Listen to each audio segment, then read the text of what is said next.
Xorijdan mamlakatimiz hududiga narkotik moddalarni olib kirishga urinish holatlari tez-tez uchrab turadi. Ayniqsa, bojxona nazoratidan o'tishda o'zidan jonli konteyner sifatida foydalanadiganlar ko'pchilikni tashkil etmoqda.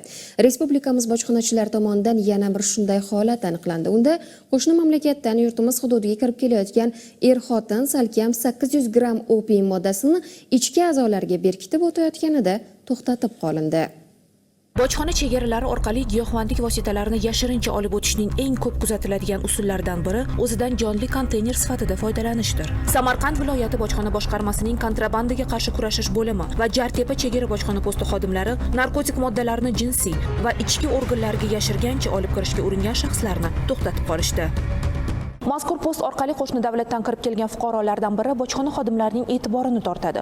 Ushbu yo'lovchi body skaner qurilmasi orqali shaxsiy ko'rikdan o'tkazilganida esa shubhalar o'z tasdig'ini topdi. Qarangki, ayolning jinsiy a'zosiga 2 dona o'ram yashirilganligi aniqlandi. O'ramlar shifokorlar ko'magida va xolislar ishtirokida ochib ko'rilganida esa ularning ichida jami og'irligi 255 gram og'irlikdagi opiy giyohvandlik moddasi borligi ma'lum bo'ldi. Faqatgina shu emas. Ushbu fuqaroga hamrohlik qilayotgan turmush o'rtog'i ham tezkor xodimlar tomonidan darhol kuzatuvga olindi va Samarqand shahridagi shifoxonalardan biriga olib kelindi. Tibbiy ko'rik davomida ushbu shaxsning ichki a'zolaridan 4 dona o'ramlar chiqarib olindi. Mazkur o'ramlarga esa 541 gram og'irlikdagi opiy giyohvandlik moddasi joylangan ekan.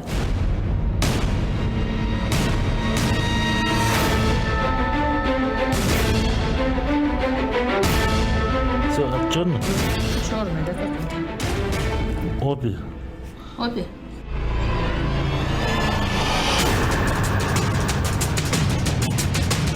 Shunday qilib, ushbu holatda o'zidan jonli konteyner sifatida foydalangan er-xotin yo'lovchilar jami og'irligi 796 gram opiy giyohvandlik moddasini olib kirishga urinishining oldi olindi. Hozirda yuqoridagi holat yuzasidan bojxona organlari tomonidan jinoyat ishlari qo'zg'atildi.